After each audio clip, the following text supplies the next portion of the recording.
बहुत समय पहले की बात है। सोनपुर नाम का एक छोटा और शांत सा गांव हुआ करता था। उस गांव की एक अनोखी बात थी। वहां के लोग सुबह उठकर खेतों में जाने के बजाय सीधे पप्पू के ठेले पर गर्मा गर्म समोसे खाने पहुंच जाते थे। पप्पू अपनी पत्नी चंपा के साथ एक छोटे से कच्चे मकान में रहता था। उसका रोज का यही नियम था, सुबह जल्दी उठना, बाजार से समोसे का ताजा सामान लाना और फिर दोनों पति पत्नी मिलकर एक बेहद स्वादिष्ट और चटपटा समोसा तैयार करते थे। समोसे तैयार होते ही पप्पू अपना ठेला गांव के मुहाने पर लगा देता था। तभी पप्पू का रोज का पहला ग्राहक उमेश वहां आता है। अरे पप्पू भाई, राम राम, क्या हाल चाल हैं? भाई आज तो समोसे की खुशबू दूर दूर तक महक रही है। क्या बात है, आज कुछ खास मिलाया है क्या? अरे उमेश भाई, बात अब वैसी नहीं रही। अब इन समोसों को मैं नहीं बल्कि तुम्हारी भाभी छानती हैं। मैं तो बस आलू की पिट्ठी तैयार करके दे देता हूँ। अरे तभी मैं कहूँ कि आज समोसों में इतना खस्तापन और कुरकुरापन कहाँ से आ गया? भाभी के हाथ में तो जादू है भाई। चलो चलो, अब ज्यादा मक्खन मत लगाओ। ये बताओ कितने समोसे लगाऊं? अरे पूछना क्या है, जितना रोज खाता हूँ उतने आज भी पत्तल में सजा दो। पप्पू ने एक प्लेट लगा दी। उमेश अभी मजे से समोसे खा ही रहा था कि तभी गांव की एक बुजुर्ग काकी पप्पू के ठेले पर आईं। उनकी उम्र का तजुर्बा उनके चेहरे पर साफ दिखता था। बेटा पप्पू, कैसे दिए समोसे? अरे काकी, राम राम, बैठिए ना। आपके लिए तो समोसा हमेशा तैयार है। पप्पू ने बिना रेट बताए काकी को एक प्लेट लगाकर दी।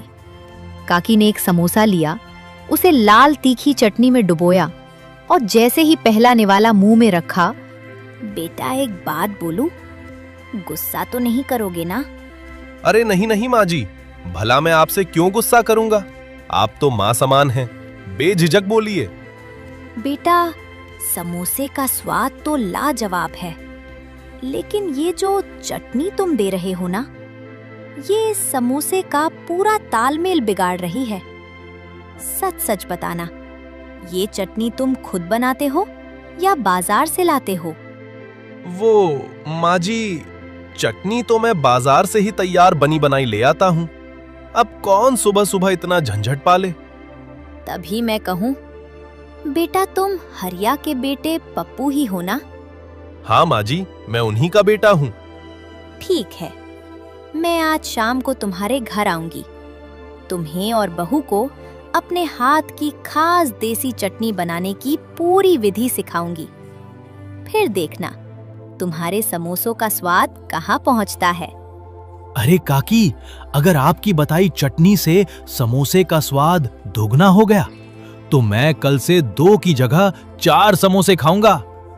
ठीक है माँ जी, आप शाम को जरूर आइएगा। कल हम आपके बताए ढंग से ही चटनी बनाकर लाएंगे।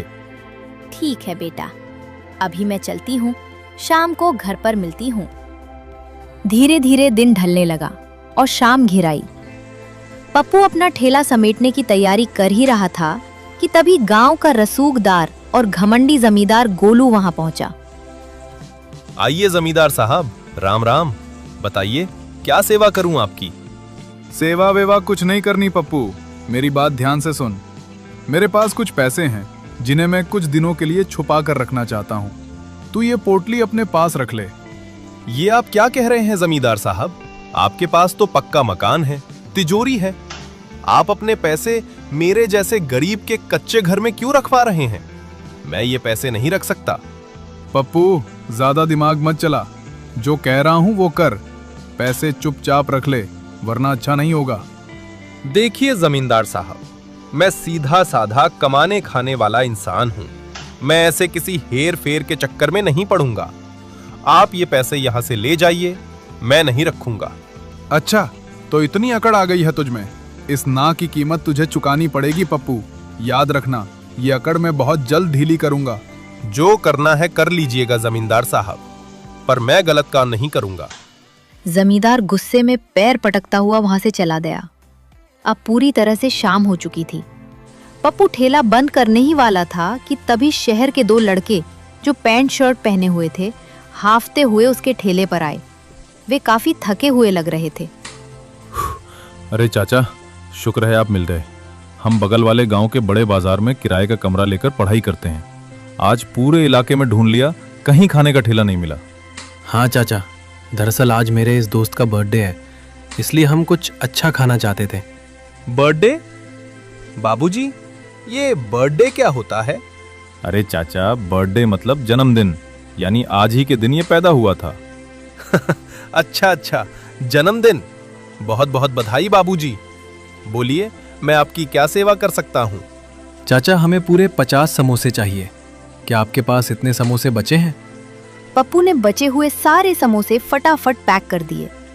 लड़कों ने खुशी खुशी पैसे दिए और चले गए।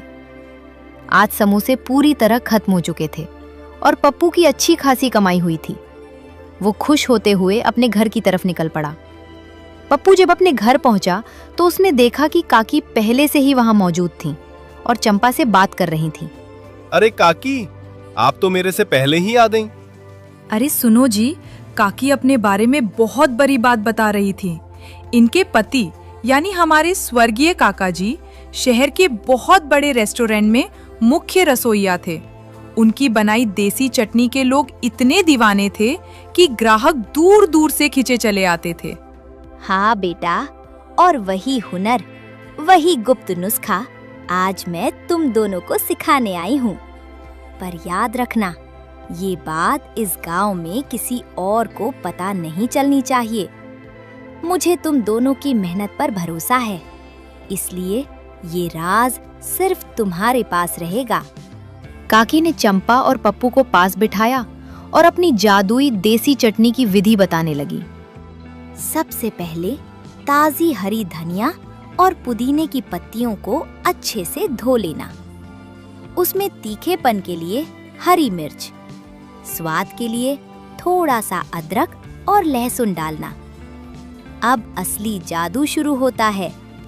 इसमें थोड़ा सा भुना हुआ जीरा, काला नमक और सूखी खटाई की जगह कच्ची अमिया या नींबू का रस निचोड़ना।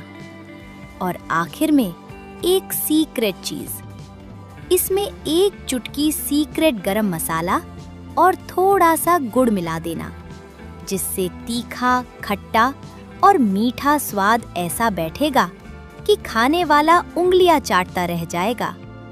चंपा और पप्पू ने पूरी विधि बहुत ध्यान से नोट कर ली। काकी, आपका बहुत बहुत धन्यवाद। कल सुबह मैं इसी विधि से चटनी बनाऊंगा और थैले पर लेकर जाऊंगा। ठीक है बेटा, अब रात ज्यादा हो गई है, मैं चलती हूँ। तुम दोनों आराम करो। कल सुबह ये चटनी लेकर जाना। देखना, तुम्हारे ठेले पर तहलका मच जाएगा। काकी आशीर्वाद देकर चली गई। पप्पू और चंपा अगले दिन की तैयारी की उम्मीद में सो गए। अगली सुबह होती है। पप्पू और चंपा सूरज निकलने से पहले ही उठ जाते हैं। दोनों पूरे दिल से काकी के बताए गुप्त नुस्खे के अनुसार चटनी तैयार करते हैं और साथ में गर्मा गर्म समोसे भी।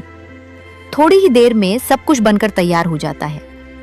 पप्पू खुश खुश अपना ठेला लेकर गांव के मुहाने पर पहुंचता है और दुकान लगा देता है। ठेला लगे अभी थोड़ी ही देर हुई थी कि रोज की तरह उसका पहला ग्राहक उमेश वहां आता है। लेकिन आज उमेश के चेहरे पर वो रोज वाली मुस्कान नहीं थी।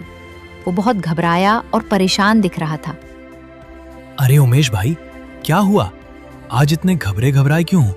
सब खैरियत तो है ना? पप्पू भाई, बहुत अनर्थ हो गया।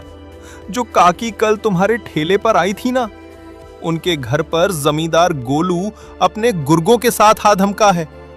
काकी ने कभी उनसे कुछ पैसे उधार लिए थे और आज जमींदार उनका घर खाली करवा रहा है। काकी को घर से बाहर निकाल दिया गया है भाई। क्या? ऐसा कैसे हो सकता है भाई? काकी तो इतनी भली और बेसहारा हैं। उमेश भाई, तुम एक काम करो, जरा मेरा ठेला देखना। मैं तुरंत काकी के घर जाता हूं। इतना बोलकर पप्पू बिना एक पल गवाए सीधे काकी के घर की तरफ दौड़ पड़ता है। वहां का नजारा देखकर उसका खून खौल जाता है। जमींदार साहब, तुम ये अच्छा नहीं कर रहे हो। एक बुजुर्ग महिला के साथ ये सब क्या बदतमीजी है? ओए समोसे वाले, ज्यादा जुबान मत चला। इस बुढ़िया ने मुझसे पैसे उधार लिए थे।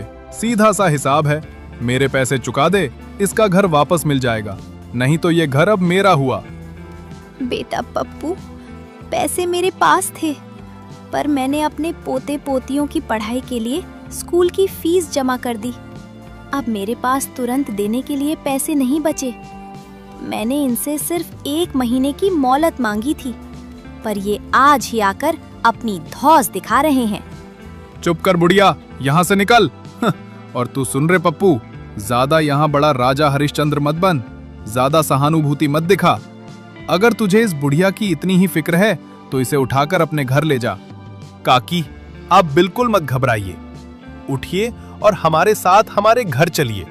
और जमींदार साहब, याद रखना, बहुत जल्द काकी का ये घर पूरे सम्मान के साथ वापस मिलेगा। पप्पू तुरंत काकी का हाथ थामता है और उन्हें लेकर अपने घर आ जाता है। बेटा पप्पू, तुम दोनों मेरे लिए भगवान बनकर आए हो। भगवान तुम दोनों को बहुत तरक्की दे। मेरा ढेर सारा आशीर्वाद है तुम्हें। अरे नहीं काकी, आप हमारी माँ जैसी हैं। कोई बात नहीं, आप आराम से घर पर रहिए। चंपा, मैं चलता हूँ। पप्पू सीधे दौड़ते हुए अपने ठेले पर पहुंचता है और राहत की सांस लेता है। उमेश भाई, सब ठीक है। मैं काकी को सुरक्षित अपने घर छोड़ आया हूँ। अब कोई दिक्कत नहीं होगी। दुकान संभालने के लिए तुम्हारा बहुत बहुत धन्यवाद। चलो, ये तो बहुत अच्छा काम किया तुमने भाई। अच्छा ये बताओ, आज काकी के बताए ढंग वाली चटनी बनाकर लाए हो या नहीं? हाँ भाई, बिल्कुल वैसी ही चटनी बनी है। रुको, अभी प्लेट लगाता हूँ। उमेश समोसे को चटनी में अच्छी तरह डुबोकर जैसे ही पहला निवाला मुंह में रखता है, उसकी आंखें फटी की फटी रह जाती हैं। ओहो पप्पू भाई, लाजवाब, बेमिसाल, क्या स्वाद है। खट्टा, मीठा, तीखा, ऐसा स्वाद मैंने आज तक नहीं चखा। मैं 100% गारंटी के साथ कह सकता हूं कि जो भी एक बार इस समोसे और चटनी को खाएगा, वो अगले दिन दौड़ता भागता तुम्हारे ठेले पर वापस आएगा। देखते ही देखते पप्पू के ठेले पर भारी भीड़ जमा हो गई। शाम होते होते सारे समोसे खत्म हो गए। पप्पू बहुत खुश था। वो अपना ठेला बंद करके आज जल्दी ही अपने घर चला गया। पप्पू के जाने के थोड़ी देर बाद वही दोनों शहर के लड़के जो कल आए थे, पढ़ाई खत्म करके दोबारा पप्पू के ठेले वाली जगह पर पहुंचते हैं। लेकिन वहां पहुंचकर वे देखते हैं कि ना तो वहां कोई ठेला है और ना ही समोसे वाला आदमी। दोनों लड़के उदास कदमों से गांव की तरफ निकल पड़ते हैं। रास्ते में उन्हें गांव का एक आदमी मिलता है। वे उससे पप्पू के बारे में पूछते हैं। वो आदमी उन्हें पप्पू के घर का रास्ता समझा देता है। रास्ता पूछते पूछते दोनों लड़के पप्पू के कच्चे मकान के सामने पहुंचते हैं। घर के बाहर सन्नाटा था। दोनों लड़के दरवाजे के पास जाते हैं और बाहर से आवाज लगाते हैं, चाचा जी, ओ समोसे वाले चाचा जी, घर पर हो क्या? जैसे ही पप्पू घर का दरवाजा खोलकर बाहर आता है, वो उन दोनों शहर के लड़कों को देखकर चौंक जाता है, लेकिन फिर मुस्कुराकर उनका स्वागत करता है। अरे बाबूजी, आप दोनों आज दुकान की जगह सीधे मेरे घर। बताइए क्या बात है? अरे चाचा, खुशखबरी है। कल जो समोसे हम आपसे पैक करवा कर ले गए थे, वो हमने अपने स्कूल कॉलेज के हॉस्टल के दोस्तों और प्रोफेसरों को खिलाए। सबको आपके समोसे और वो काकी के हाथ की जादुई चटनी इतनी पसंद आई कि सब उसके दीवाने हो गए हैं। हाँ चाचा, इसलिए आज हम यहाँ आपसे एक डील करने आए हैं। अब से हमारे स्कूल के हॉस्टल के लिए आपको रोज के 50 समोसे तैयार रखने होंगे। ये हमारा रोज का पक्का ऑर्डर है। ये लीजिए कुछ पैसे एडवांस। 50 समोसों का रोज का पक्का ऑर्डर और एडवांस पैसे देखकर पप्पू की खुशी का ठिकाना नहीं रहा। उसकी आंखों में खुशी के आंसू आ गए। अरे बेटा, भगवान तुम दोनों का भला करे। तुम चिंता मत करो, कल से जब तुम आओगे तुम्हें गर्मा गर्म और ताजा समोसे तैयार मिलेंगे। दोनों लड़के मुस्कुराते हुए पप्पू को हाथ हिलाकर वहां से चले जाते हैं। अगली सुबह होती है। अब पप्पू के हौसले बुलंद थे। चंपा, काकी और पप्पू तीनों मिलकर सुबह सुबह ही ढेर सारे समोसे और काकी की वो जादुई देसी चटनी तैयार करते हैं। पप्पू जैसे ही दुकान पर ठेला लगाता है, उस चटनी की सौंधी और चटपटी महक चारों तरफ फैल जाती है। देखते ही देखते पप्पू के ठेले पर मेला सा लग जाता है।